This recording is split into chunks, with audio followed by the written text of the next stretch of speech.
Hello, and welcome to our panel, New Art World, Empowerment Through NFT and New Technologies, in the framework of this year's Republika Offstage program. I'm Sarah, I'm the event manager at Kreativ Kultur Berlin. And I hope that you are all enjoying the vast program of the 2021's Digital Republika, and maybe you could already grab a beer or even two in the infamous Republika Hof.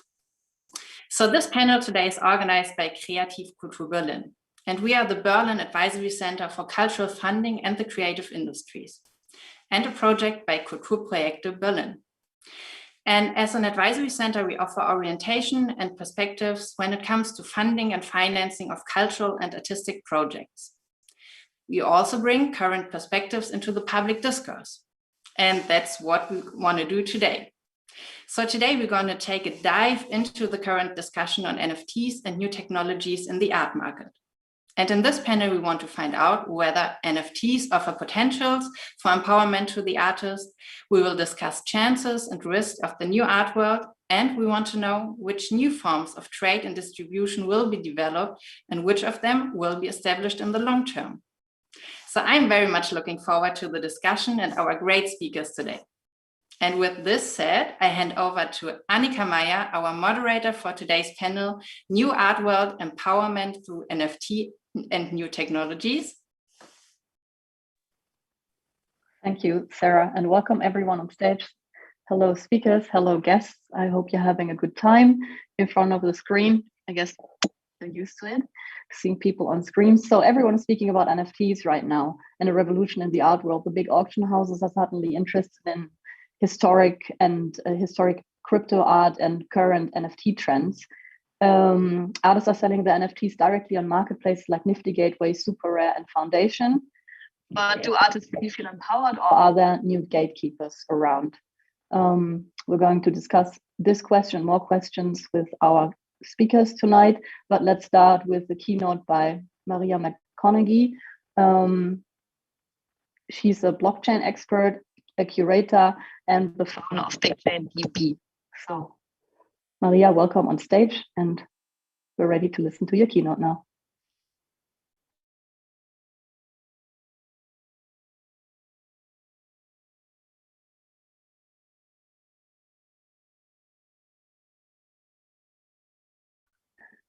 I guess you have to unmute yourself.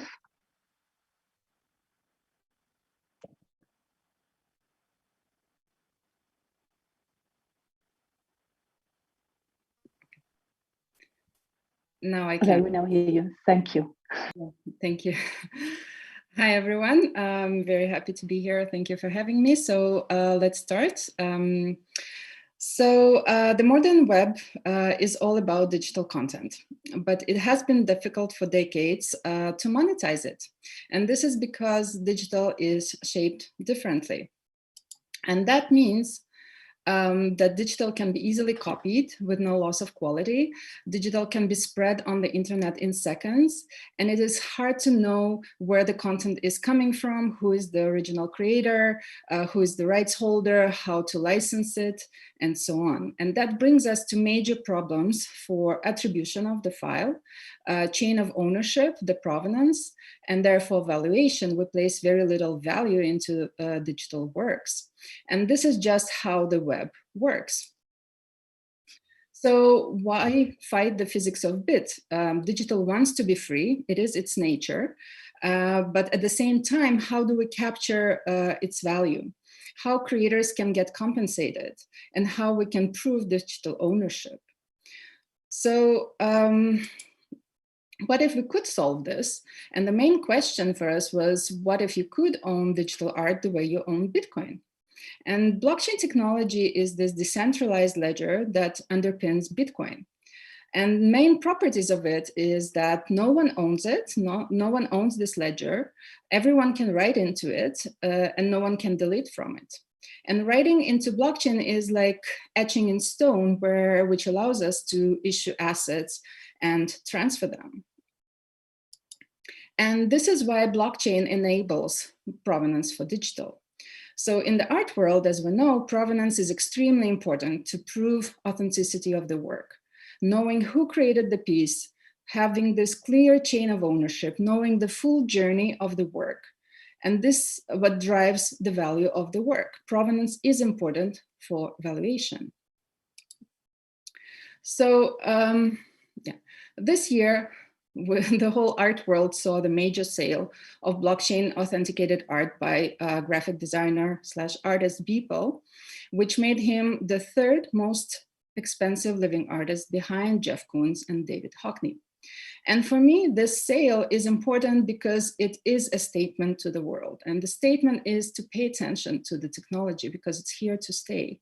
And it has very interesting and revolutionary capabilities. So authenticated digital content on the blockchain existed since 2013, and the first NFTs on Ethereum blockchain were already created in 2017. So why the NFTs took off now in 2021? And there are several reasons to that. Some of them are that definitely Corona times, everyone is living online for 1.5 years already, but also we have, during all this time, we have improved technological user experience. So now we have these Web3 wallets directly, so that they directly support NFTs. Definitely growth of crypto awareness and users. So for example, we now have, I think, more than 4 million MetaMask users, and definitely critical mass of crypto rich people who want to collect art, who are used to collect digital collectibles, and they collect what they want. So for me, there are basically two definitions of NFTs. The first one is NFT is just pure technical standard on blockchain technology, where tokens or assets are a unique snowflake that cannot be swapped interchangeably with each other.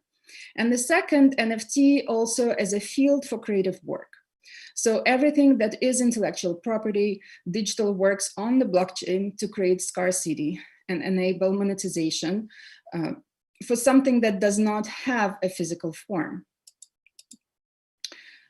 So let's have a look. So NFT and blockchain technology extremely empowering for creators. So let's have a look into some of the points and explore it a bit in depth. So it definitely enables greatly enhanced authenticity of provenance, like we just saw.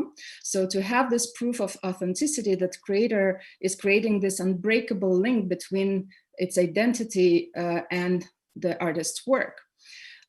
At the same time, having this clear provenance into the future, this chain of owners from the creator to the next owner.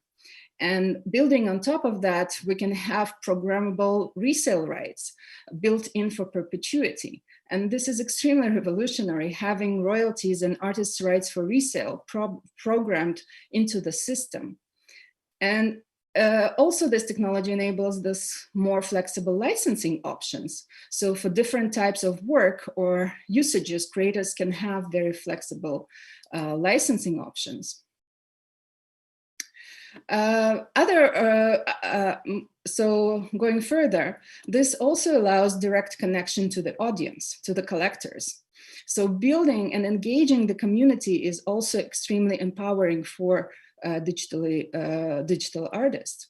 So sometimes it's also the size of your fans and of your collectors, your community is in a sense a proxy for valuation of the work. It also disrupts away expensive middlemen. So in the music industry, for example, we have some music legacy labels that take something like 88% of a cut just by holding the distribution. It also has the capability of creating this new type of collectors. In one of the interviews, Mark Cuban said that art advisors always come to him from time to time, and he was never interested. But now he has a very significant collection of NFT art, and he collects what he really loves, and he loves that type of collecting. Definitely, community gets to participate in value creation and co-owning some of the decentralized platforms, like we've seen with Audios and Zora. And definitely fractional ownership of single work, allowing many collectors to co-own. and this extremely also powerful for the music industry, like with this, with the artist RAC with his tape. Going further, with this technology, pricing game has changed. So now we have this auction-based trading that enables game-like fluid price discovery for emerging artists and other flexible pricing options. So some artists price their work based on popularity and their reach on the internet. So more popular, more scarce it is. So another capability is also instant remuneration, which I think extremely important, especially also where I've heard some issues with, especially in the music industry, where artists wait for months and sometimes years to get remunerated for their work. It also reduces barrier to entry for equal opportunities to creators, but at the same time, the outcome definitely can be very uneven. So some marketplaces are heavily curated, but there are some marketplaces that are not, and anyone can try. And now we have seen some teenagers that sell their fashion designs as NFTs extremely successfully, and many more examples. And definitely another capability is allowing your audiences to define your market value. And here where the community of creators plays also a big role. So moving forward, NFT technology is also very empowering for art institutions and museums. As we know, European museums are not allowed to sell work, but some need to be able to sustain themselves and enrich their collection for their community. So the NFTs technology can, with NFT technology, they can expand their online museum shop with some authentic digital canvases, or they can create unique digital NFT copy of existing works. And this we've seen with Uffizi Gallery that just sold a Michelangelo NFT for $170,000. It can also have some, like, enable new types of relationships between museums, art, and public. So NFTs can be a tool to engage and create communities, engage public in the museum life. And that can be reached by having some collective ownership of collections, for example, or creation of new works in collaboration with digital artists and many more other options. Another capability definitely is the archival purposes to keep track and clean records into the future. So, yeah. So how the future looks like, we definitely have some questions that have to be addressed, like licensing and rights management. And some of that can be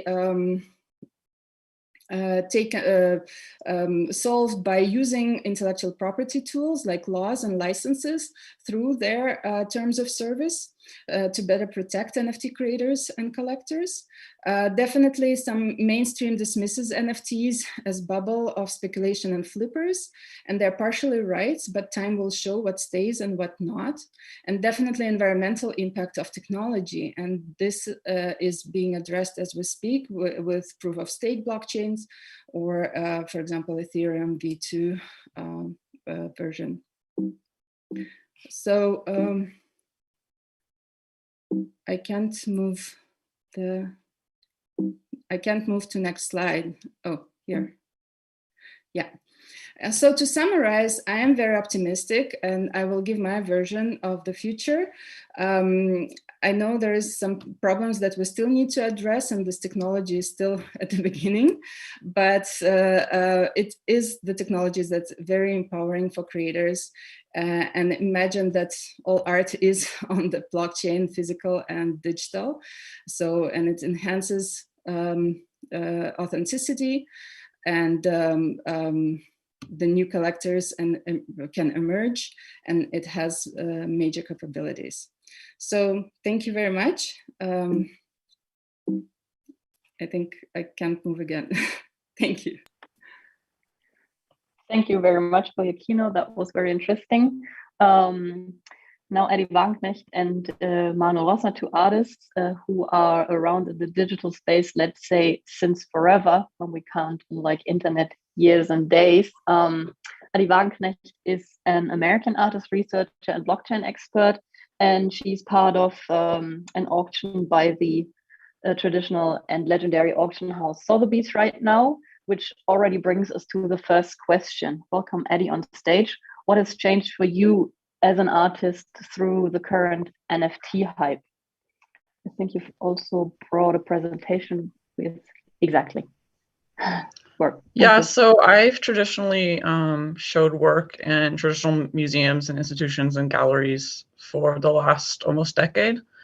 And I suppose sort of what has changed for me is the perfect storm in the sense of the pandemic happening, exhibitions and museums and all of these sort of site-specific spaces being essentially shut down, and people having to pivot and sort of adapt to this new reality. Or now it feels like it's been around for decades and years, but this current reality. And I've seen NFTs sort of be that solution in the sense of artists finding a way to earn an income and gain visibility about their work, acquire new collectors, and kind of find communities within that space. But it's been similar in the sense that a lot of the kind of pre-existing structures and hierarchies that exist within the art world have very much migrated online in my experience. So do you have the feeling that much have changed? I mean, like I've just mentioned, you're part of a big auction. The two main auction houses, Christie's and Sotheby's, are suddenly interested in digital art, which they haven't been before. So everyone's like, well, this is just, to make money. How do you feel about being part of such an auction? And I mean, are there suddenly new gatekeepers? Are the marketplaces the new gatekeepers? I think that's a really good question. I mean, I've had work in other auctions in places like Phillips and the contemporary sales there. But those, again, were tangible physical goods, and this is much more of digital assets. And I'm very apprehensive with these kind of NFT auctions to come off as sort of cash grabs and opportunistic from the standpoint of the auction houses. Well, you said you had work in auctions before, and I mean, I think that was in 2007 or 8. You've done paintings with drones, so you've started with physical work, and now you're selling your work. Like I remember a tweet from this. You've been in an very big Austrian newspaper, and I think what was the headline again? Something with dick pics, because you were very happy that you're in the headline with your NFTs right next to the word dick pics. What do you as an artist consider when it comes to selling NFTs? I mean, everyone is saying, or a lot of people, especially from the art world, are very critical about what's happening right now in the NFT space. Like people saw the big collage consisting of 5,000 single images, and everyone was like, well, this is just graphic designers who worked with brands who try to monetize on I don't know what's something that's not art. What do you yourself consider when you make work and mint them as an NFT? What is good NFT art from your perspective? To answer kind of the first initial question, what I found with a lot of institutional collections and with kind of some of the larger private collectors that collect my work is that they tend to acquire the work and then it goes into storage. So much about being a contemporary art collector at that scale or at that capacity is about the right of ownership of the work and not necessarily the display or the exhibition of the work. For example, museums that hold my work, rarely is that on display. It's typically in their Kunstlager or their art storages across the world, and it's never seen. So in the sense of that, when I think about it in relationship to that experience as an artist in kind of the physical, tangible world, NFTs are sort of, I think, to some extent, the perfect contemporary art because it really breaks down the work to about the privilege of the ownership or the right of bragging about ownership of a work and not necessarily the display or the ultimate like privilege of owning that. It's just saying, it's essentially buying that bragging rate. It's saying, well, I own this Beeple or I own this piece from Addie, and therefore, like, I'm an important NFT collector, but you're never actually shown that you have to prove those assets. And the second question you were asking right at the end about Mike, was it Mike? Sorry, I forgot. It was about my experience with NFTs. Yeah, it was. I mean, since the art, especially the art world, is very critical about NFTs, and a lot of people say, well, looking at people, for example, this is not art, this is like graphic design or Right. cartoons or something that's simply not interesting for the art world, because it's sort of like a comment on what's happening in the world made for the internet. What do you consider when you create digital work, or when you turn something into an NFT? What do you think is good, sort of like good NFT art? And there's probably no such term as NFT art, because it's simply, the NFT is simply a smart contract to which a digital asset is linked to. So yeah, what is good NFT art? For me, that's very much asking the same question of sort of what is good art. I think it's unfortunately or fortunately in the eye of the beholder and the collector. My first exhibition with NFTs was coincidentally through Koenig Gallery, which you're affiliated with. And one of the opportunities I thought that was important about that was I was really looking for a space in which the art could be contextualized within the space of NFTs, but also within the space of kind of like the contemporary discourse and contemporary canon around art, and why NFTs were happening right now, and sort of had more of a reflective context rather than a context in which I felt they were just being put out there as sort of a cash grab. And with a lot of the marketplaces, I found them very frustrating because they lack any sort of information or kind of criticalness or dialogue around why it's an NFT or what's interesting about it. I mean, Maria brought up a really interesting point in her discussion or her talk just now about, how it can be duplicated, and the original intent of a lot of these types of assets that are being put on an NFT chain, like a JPEG or an MP4, is that they can be infinitely copied. So you're essentially creating sort of this, artificial scarcity, in the sense that you're creating works there might be just one, and then you're forced to, destroy the JPEG, which could be perfectly copied, an infinite amount of times in order for it to obtain that value. So I think a lot of the times it's really important to work with curators and directors and other artists who can be critical within the context of the mediums that they're working in addition to utilizing them. Okay, thank you, Eddie. Let's now welcome Manuel Rossner on stage, a Berlin-based artist. Manuel is also right now in Berlin. Welcome. Yeah, we've met, I think that was in 2017, when you created a virtual extension of the NRW Forum in Düsseldorf. So yeah, you started working very early on in the medium of VR, and you are one of the pioneers internationally in this medium. Do you, I mean, since you're around for like 10 years in the scene, do you feel empowered through NFTs?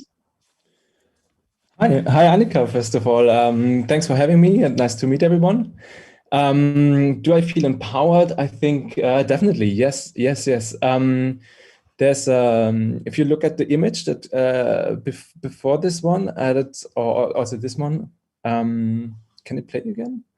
That was a view, we saw it shortly, a view of König Gallery in Berlin from the outside, where I made a digital extension, which you can walk through from the inside.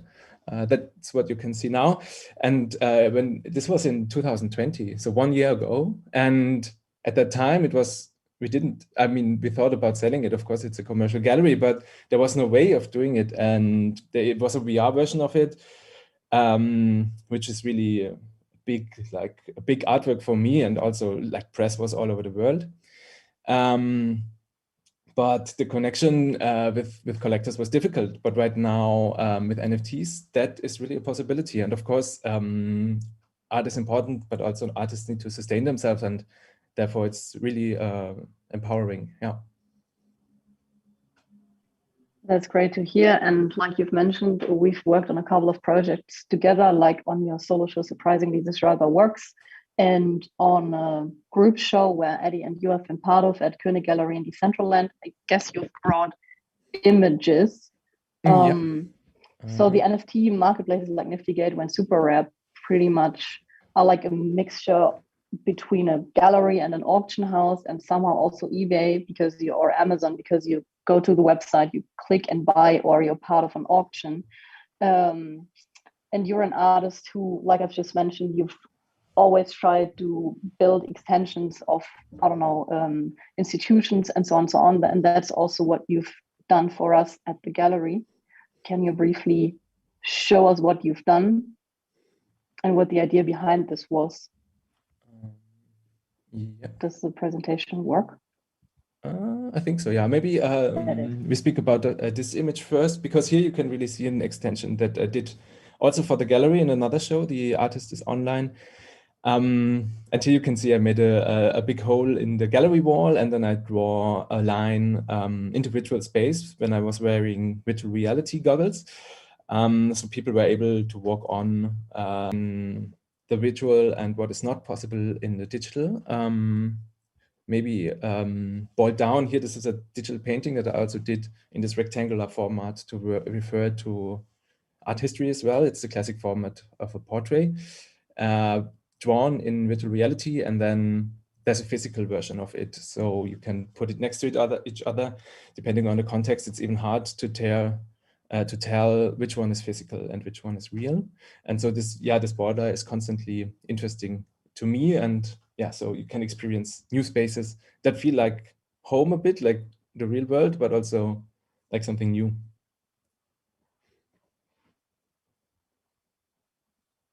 I have to unmute myself. And can you go back or forward to the image of the church? Because I think what you're always trying to do is create experiences online. And yeah, here's your first NFT. So here's the same question for you as I asked Addie. You usually create experiences in institutions and in spaces. And when you mint an NFT and sell an NFT, it's simply a piece, I don't know, some digital video. And what do you consider when you make work that you would like to sell as an NFT? And what do you think collectors are interested in buying? Yeah, that's. And are you even interested in making work that people would like to buy? Is it something you have in mind when you make a piece? I mean, it depends. When I was watching the NFT world, which I found interesting, is that maybe I can also show. So that was its NFT. So it's mostly like short videos or even images that nowadays or in the beginning were NFTs, and so that was also interesting for me to create, because it offered me a new way to explore these digital worlds. Because before, why would I do a 10-second videos, which takes me a few days of work? But now there's this possibility, which is really cool. But then also in the long term, I think I'm more interested in creating experiences like this one that you can see here, where people can walk around, and it's really like immersive project, so to say. But I think since the technology release in the very beginning, I'm waiting for the possibilities to improve here, because I was thinking about platforms where you have interactive pieces where you can, I don't know, throw around elements, and there's physics and stuff like this. But I think at least on the marketplaces, that's still has to evolve. And I'm also a bit impressed by the eternity of what you do on the blockchain. And so if you create something now, it might be technically obsolete in like 2 or 3 years, just because, I don't know, Chrome doesn't support some 3D file anymore or something. So I think videos and images are also the safest bet right now. But in the next few months and years, that will also change. And then I'm really interested to expand this practice in the NFT space, yeah.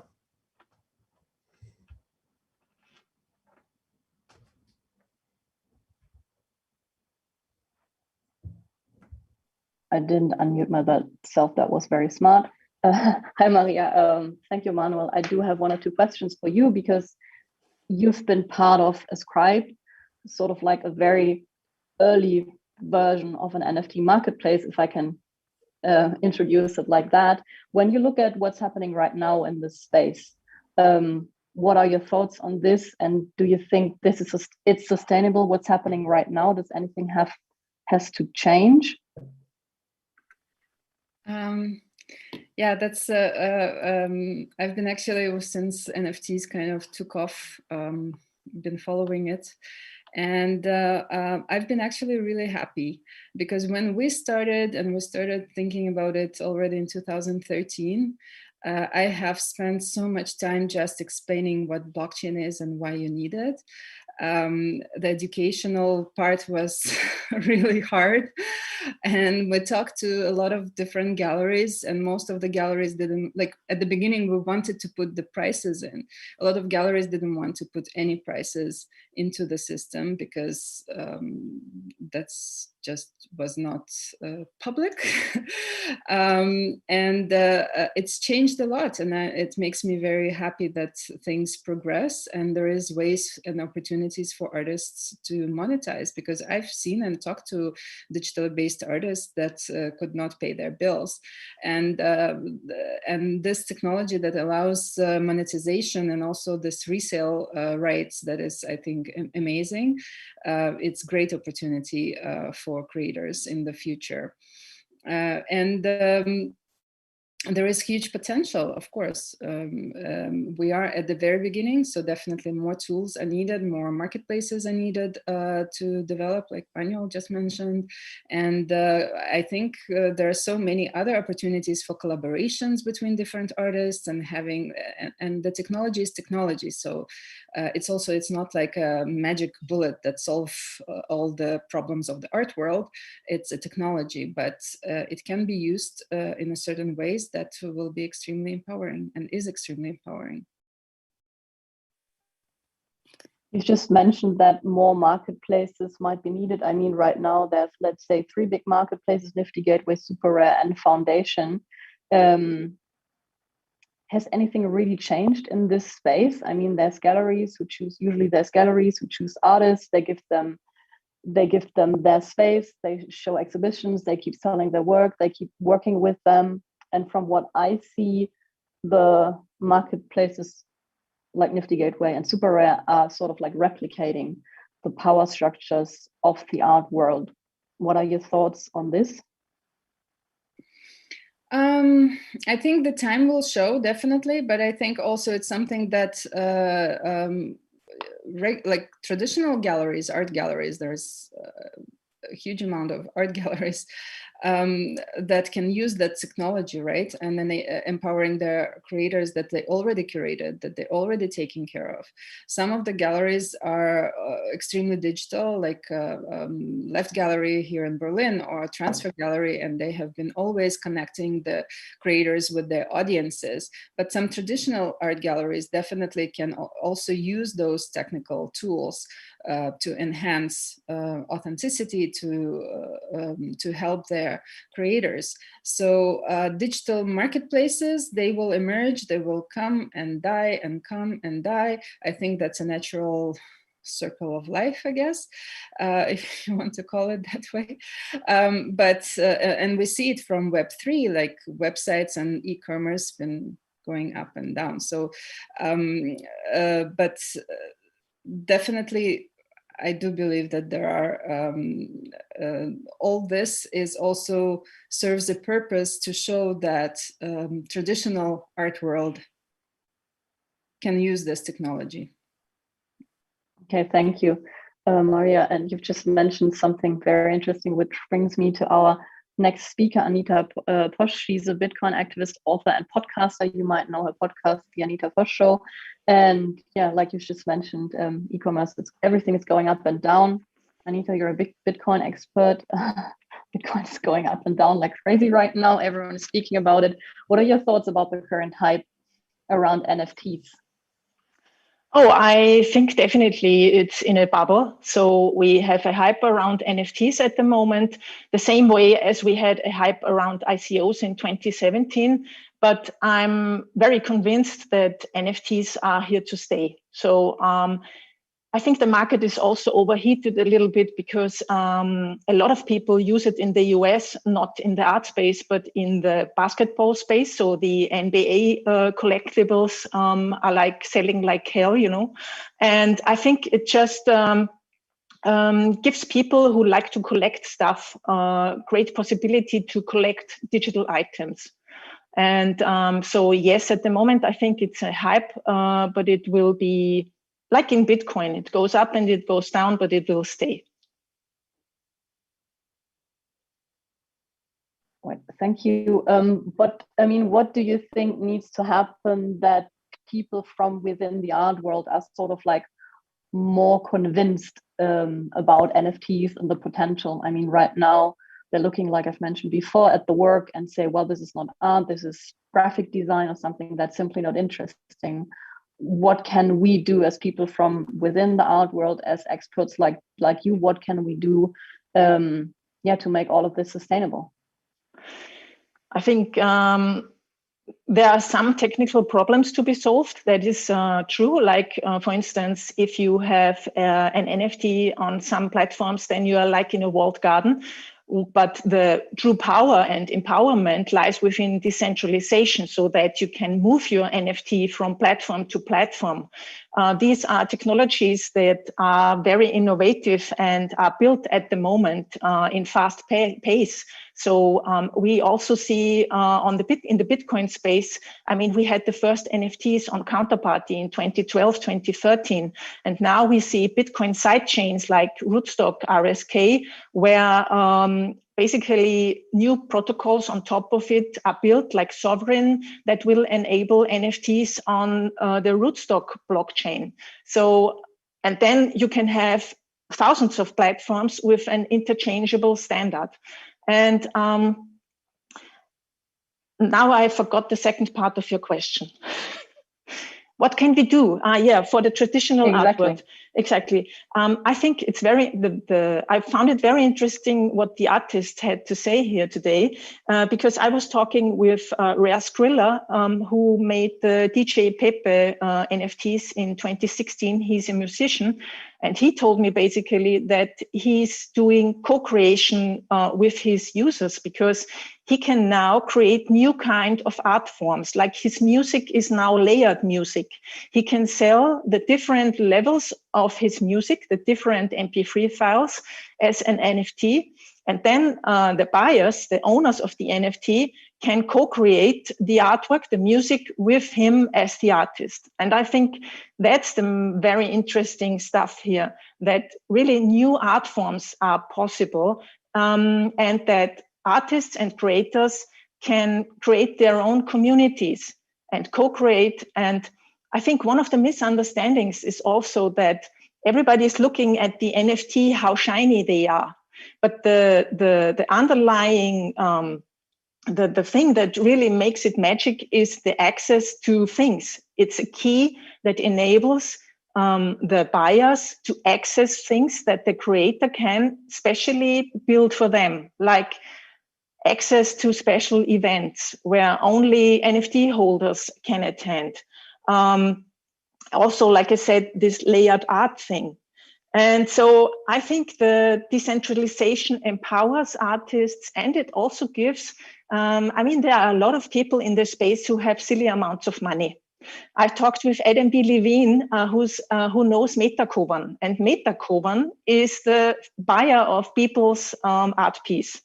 And Adam said to me, you know, these people have silly amounts of money and they want to have signaling effects. They want to bring the space forward. And Metakovan's plan, as far as I know, is also to build a virtual museum for all the stuff that he's buying, so everybody can visit the virtual museum then.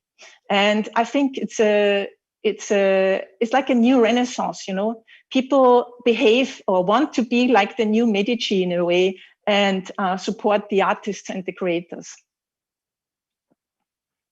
Thank you. Yeah, I think the Beeple Museum by Metakovan already exists in four virtual worlds, like Decentral and Crypto Voxel, and I think Somnia Space. yeah, you've just mentioned that there's people with silly amounts of money because they invested very early on in Bitcoin or ETH. And the artist and sort of like art critic Brad Trammell has, I think that was like 2 weeks ago, released the NFT report, which you can watch when you subscribe to his Patreon. And he made one point and said, well, the artists are simply being used to promote cryptocurrency like ETH. And that sort of like reminded me of the earlier day when influencers on Instagram were sort of like used to promote the platform Instagram. Anita, what are your thoughts on this? And Eddie, I'm also interested what your thoughts are on this point by Brad Trammell. Are artists used to promote cryptocurrency so that more people buy crypto? I don't know. I don't think in these kinds of pessimistic takes or takes that I think people want like to. It's like scamming people, you know. I'm of course not in favor of that, and that's not good. But actually, of course, everybody wants to make money in a way, and there might be people who want to instrumentalize artists, but I think it's in our individuals' hands to take the technology and build the way that way like we want it. So yeah, that's my opinion. Eddie, what are your thoughts on this? Yeah, I mean, I kind of want to have a similar answer. There's definitely an aspect to, I would say, like the specific artists that you reference who are very prone to sort of like meme/troll culture and sort of thrive off of existing in that way and kind of getting that reaction from people and creating very reactionary pieces. I mean, I think Brad, for example, had a really good kind of synopsis of NFTs and looking at them from a financial point of view and a creative point of view and sort of the pyramid schemes that I think are inherent and sort of predatory in a lot of the art world and how that's transferring to NFTs. But at the same time, I agree with Anita in the sense that I think there's a possibility and there's a tipping point to sort of change that and make it something that is more artist-centric or sort of more about artists' empowerment and financial control or financial literacy. So I do sort of want to believe that that's also possible and that both can be true at the same time. Thank you. And going back to the aspect of empowerment, I mean, artists can now, through the NFT marketplaces, sell directly work to collectors, but most of the NFT marketplaces are Ethereum blockchain, are using Ethereum blockchain. And I mean, as we all know, there's a big environmental problem, and a lot of us, at least some artists, are staying away from the NFTs because of the environmental issues, and some of the artists in the NFT space are now threatened by other people. And I mean, there have been horrible threats on Twitter and discussions and so on and so on. Manuel and Eddie, what are your thoughts when it comes to the environmental issue? Do you consider which platform you use, because it might be proof of stake and not proof of work, so that it's more environmentally friendly? What could also be a solution? I mean, would it be a solution to wait for Ethereum 2.0? I think, of course, there's the environmental issue, but I think on the one hand, the technology is really big and important, and it's developing really fast. So of course, it's cooler to have a blockchain like Tezos and Ticket Nunc for releasing NFTs, which has a lower environmental impact.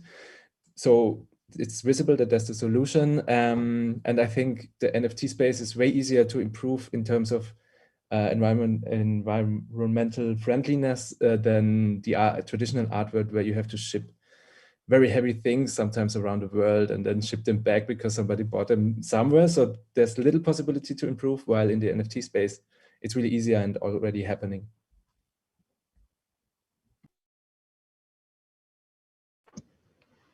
I mean, I see kind of there's two issues right now. One is that the primary market spaces that were built out, like Nifty, for example, were built out by people who have a tremendous amount of ETH. So it's in their kind of interest to hold the value on that chain as much as possible, because it's essentially where the majority of their wealth is being held. So it makes sense in that regard.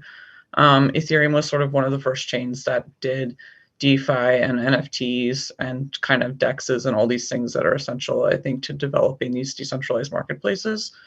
One of the big issues with Ethereum 2 / the proof of stake is that they're not just migrating kind of legacy code over, but they're completely rebuilding sort of the consensus mechanisms. So in that regard, a lot of the current NFTs won't necessarily translate to the new proof of stake mechanisms that they're building out. So people will, I believe there's kind of a point right now where we have the opportunity to switch to chains like Tezos or Kusama or Algorand or these other spaces that are proof of stake that do have the NFT kind of infrastructure built out. It's just up to the artists essentially to migrate, because once the artists migrate, the community and the collectors will migrate with them. And I don't think it's necessarily going to be platform dependent anymore.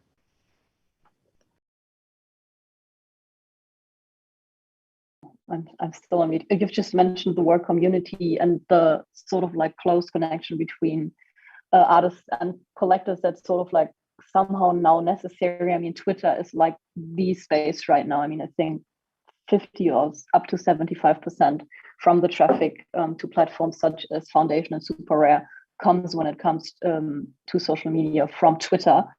So right now it's very important sort of like to be part of a community, to be active on Twitter. And I've done an interview with John Ruffman, like one of the most important post-internet artists. And he has always created sort of like video art.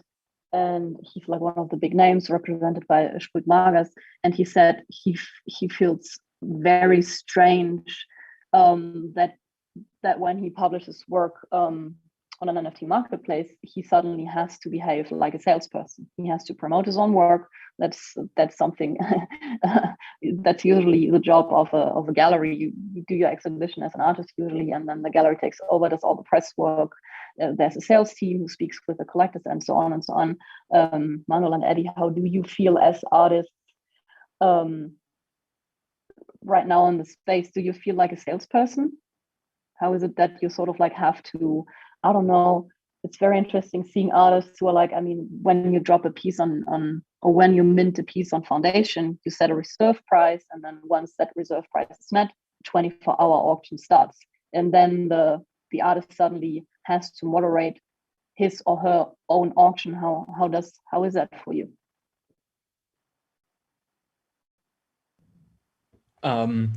Yeah, I mean, when we in this show that I presented, when we auctioned the work, that was really super interesting.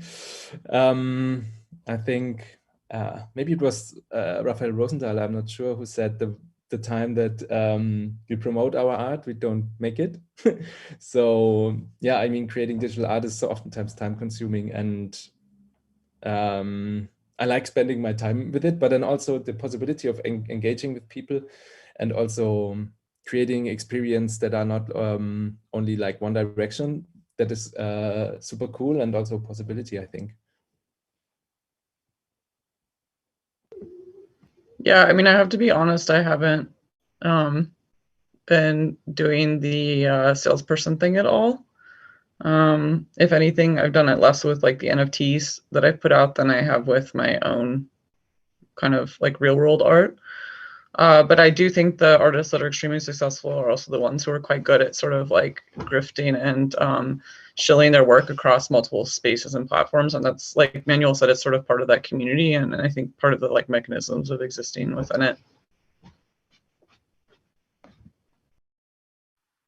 Okay, so both of you don't try. I mean, that's when Instagram became big, and people, I mean, right now it looks like, you know, back in the days, I started being on Instagram in I think 2011, and then, you know, there were suddenly influencers and people saw that you could make money if you have enough followers, because brands, you know, they book you and then you do sponsored posts and then you make a lot of money.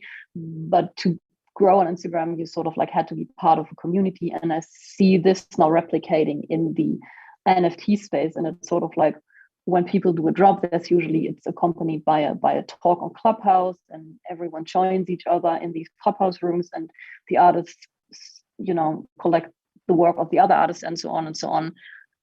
So do you think it's possible to exist as an artist in the NFT space without being part of such a community, or is it like much needed to be part of that community because it's a community driven thing, and because you also like sort of have to get in touch with the collectors yourself? I mean, for me, art is like very inherently social, and so much of my relationships and friendships and sort of professional relationships have existed because I've met someone at Art Basel, and then it rolls into the next conversation. And NFTs, interestingly enough, have been very similar for me. The shows that I've done, for example, the last show at Koenig I did, one of the other artists, I wasn't familiar with her work prior to the show, but after the show, we started talking, and now we're talking all the time. And it's sort of like we're building that relationship up so that if I do ever make it to New York again, we'll hang out. And to some extent, I think that's just part of being an artist, is you see what other artists are doing, and you're kind of doing studio visits with each other, and you're engaging in those ways. And with COVID and the lockdowns being kind of in different places and spaces right now, I think that Clubhouse and those kind of areas are what we're forced to be in. And if we do choose to engage, and we do kind of want to reach out, or we find people's work that's something we're interested in, we want to do more, it's like we're forced to do these studio visits over Zoom and kind of all these like horrific things that we would obviously prefer not to do, but it's better than sort of being in isolation to some extent. Yeah, I think so too. I mean, it's super nice to meet people, talk about work and ideas. Definitely, I'm also super happy to work with institutions that are also more interested in the space. So, for example, on an exhibition for Hamburger Kunsthalle, where it's really cool to develop also with their team new ideas. But yeah, I think there's different ways of dealing with it as an artist, but also different cool ways to engage with public and other artists. Yeah, and it's really part of being an artist. That's nice. Thank you, Manuel. Thank you, Eddie, for sharing your thoughts. It's sort of like close to 8, and we end in like I think 8 minutes. So let's try. Let's try to, think about the future and what could happen in the future. And I would like to ask each one of you, what are your predictions or either or wishes for the future of the NFT space? Who would like to start? Maria, because you've been the first, you could also be the first with the last question. The future, the future of NFT and the art world. As I said, I am an optimist. I know there are still a lot of issues that needs to be solved, but I think it's a great opportunity. And the most important for artists to be able to monetize, that's for me a huge thing. Having the rights for resale built in is amazing opportunity. And in the future, I think we need to remember that art market is only 1/8 of the whole NFT space. I think sports is probably the biggest. So, and the future is going to be, okay, I can probably think of everything will be on blockchain at some point, and yeah, it's physical as well, physical artworks and physical objects as well. So I think it is exciting. We just need to make sure that we build the right tools for the art world. And like Eddie and Manuel said, we do need some definitely more marketplaces that are better suited for certain artists' needs and capabilities. But I think it's to come. Like we already, yes, we do have some bubbles forming, but still in the first quarter of 2021, the NFT market was 2 billion. So, and it's only growing exponentially. So the market kind of says for itself. Yeah, and I see it as a great opportunity, and we will see amazing things coming out, especially for the music industry as well. I'm very excited.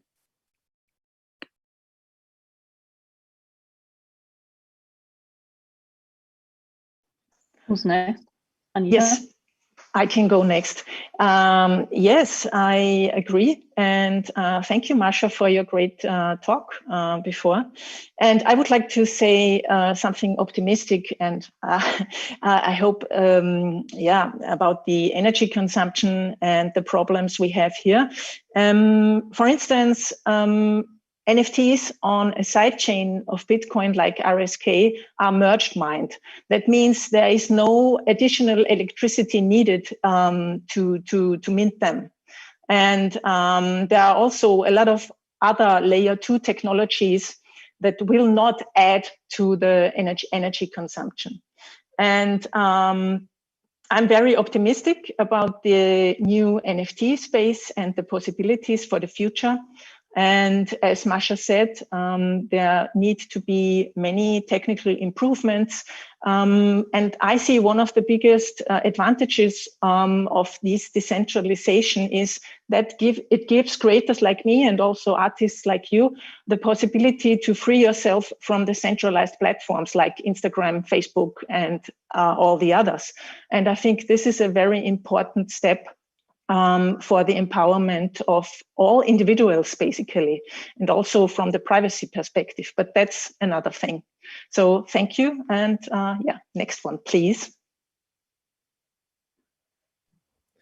My optimism and my wish for the future maybe also is also in this idea of decentralization, because it offers so many new ways to think about the internet. Just like already like having an account on like Facebook and Twitter together, that just don't even think about it in our reality today.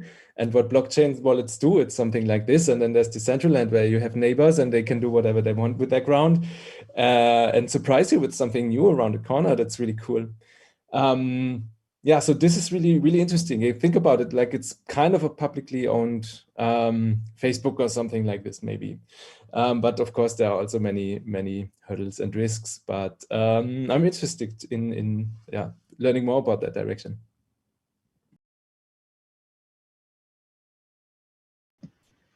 Yeah, I mean, I think I see NFTs as sort of in their early stages, and we're sort of at this NFT 1.0 where the NFT 2.0s are going to be really robust and dynamic and kind of smart and be able to do things that we're not necessarily even able to think about right now. So I'm looking forward to sort of seeing where that future is and hopefully kind of decentralizing a lot of the systems right now that we have centralized and siloed.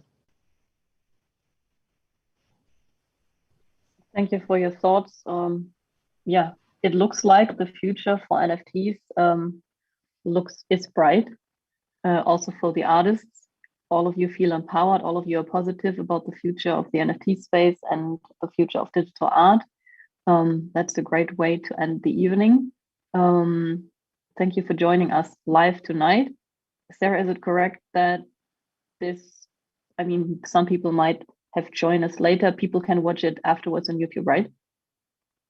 Okay, excellent. So if you came late, because that happens at Republika, online and offline, please go to YouTube and check out the whole talk. Thank you, everyone, and good evening.